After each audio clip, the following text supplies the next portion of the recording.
بسم اللہ الرحمن الرحیم۔ معزز ناظرین السلام علیکم۔ حضرت لوط علیہ السلام کی قوم وہ پہلی واحد قوم ایسی تھی جنہوں نے دنیا کے اندر آ کر ایسے گناہ کیے جو کہ حضرت لوط علیہ السلام کی قوم سے پہلے لوگوں نے نہ کیے تھے۔ ایسا گناہ اور بدکاری جس کی مثال تاریخ میں نہیں ملتی۔ آخر اس قوم نے ایسا کیا کام کیا اور ان کا انجام کیا ہوا؟ حضرت لوط علیہ السلام جو کہ اللہ تعالیٰ کے ایک نیک اور برگزیدہ بندے تھے، اللہ تعالیٰ نے آپ کو قوم لوط کے لیے ایک پیغمبر اور رہنما بنا کر بھیجا تھا۔ آپ کے والد کا نام ہارون تھا۔ حضرت لوط علیہ السلام کی پیدائش عراق کے ایک مشہور شہر خور میں ہوئی تھی جہاں پر حضرت ابراہیم علیہ السلام کا مسکن تھا۔ دراصل حضرت لوط علیہ السلام کے والد ہاران حضرت ابراہیم علیہ السلام کے سگے بھائی تھے۔ حضرت لوط علیہ السلام کے بچپن میں ہی آپ کے والد ہاران کا انتقال ہو گیا تھا، تو آپ کی پرورش آپ کے چچا حضرت ابراہیم علیہ السلام نے کی تھی، اور حضرت لوط علیہ السلام کا شمار ان لوگوں میں سے تھا جو کہ حضرت ابراہیم علیہ السلام پر ایمان لانے والے تھے۔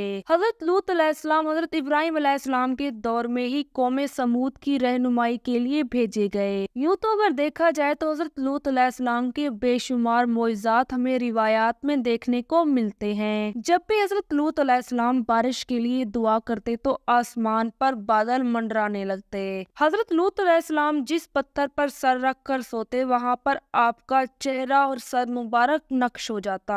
حضرت لوط علیہ السلام قوم سدوم کے لیے مبعوث فرمائے گئے تھے۔ سدوم ایک واحد ایسا علاقہ تھا جس کے آس پاس 5 شہر آباد تھے۔ سدوم کے آس پاس موجود 5 علاقوں میں سے ہر ایک علاقے کی آبادی تقریباً 1 لاکھ سے زیادہ تھی۔ یہ ایسے علاقے تھے جہاں پر ہر طرف سرسبز و شاداب کھیت موجود تھے اور یہ لوگ طرح طرح کی فصلیں وہاں پر اگاتے تھے۔ قوم سدوم کے ان علاقوں میں کثرت سے پھلوں کی مقدار بھی پائی جاتی تھی۔ ان بستیوں کے اندر اس قدر اناج اور اللہ تعالیٰ کی رحمت ہونے کی وجہ سے یہ لوگ خوشحال تھے۔ یہی وجہ تھی کہ آس پاس کی چھوٹی چھوٹی بستیاں یہاں پر آ کر چیزیں خرید و فروخت کرتی تھیں، جبکہ قوم سدوم کے لوگوں کو یہ بات ہرگز بھی ناپسند تھی۔ قوم سدوم کے لوگ یہ چاہتے تھے کہ جو چیز بھی ان کی بستیوں میں موجود ہے وہ ان کے لوگوں کے لیے بنی ہوئی ہے، اور یہ لوگ چاہتے تھے کہ آخر کوئی ایسا طریقہ کار اپنایا جائے کہ ان لوگوں کو اپنی بستی کے اندر داخل نہ ہونے دیا جائے۔ قوم سدوم کے یہ لوگ آپس میں بیٹھ کر ابھی باتیں ہی کر رہے تھے کہ شیطان انسانی شکل میں ان کے پاس آیا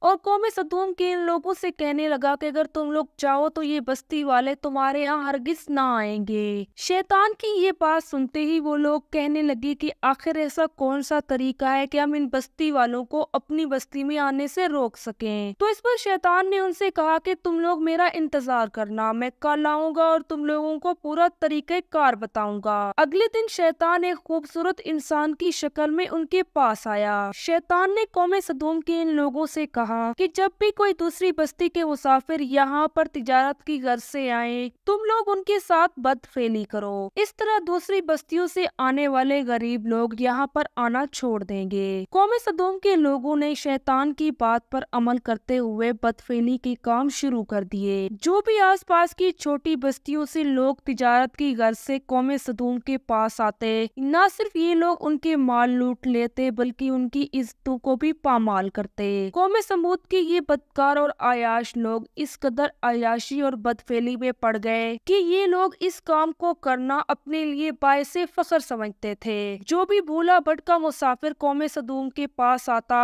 یہ لوگ اسے تڑپا تڑپا کر مار دیتے تھے اور پھر اسے برہنہ کر کے اسے دفن کر دیتے تھے۔ حضرت لوط علیہ السلام جنہیں اللہ تعالیٰ نے قوم سدوم کی لوگوں کی رہنمائی کے لیے بھیجا تھا، انہوں نے نہ صرف قوم سدوم کے لوگوں کو حق کی دعوت دی بلکہ انہیں صحیح اور غلط کے بارے میں بھی بتایا۔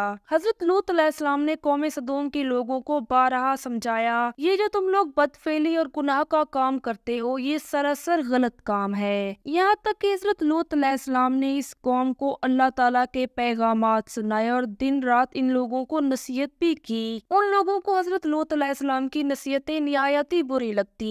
یہ لوگ حضرت لوط علیہ السلام سے کہتے کہ یہ جو کام ہم کر رہے ہیں یہ ہمارے لیے سب سے بہترین کام ہے۔ قوم لوط جو کہ حضرت لوط علیہ السلام کے سمجھانے کی وجہ سے ان سے تنگ تھی، انہوں نے حضرت لوط علیہ السلام سے کہا کہ اگر تم نے ہمیں سمجھانا بند نہ کیا تو ہم تمہیں اپنے شہر سے بھی نکال دیں گے۔ اپنی قوم کی دھمکیوں کے باوجود حضرت لوط علیہ السلام نے اپنی تبلیغ کو جاری رکھا۔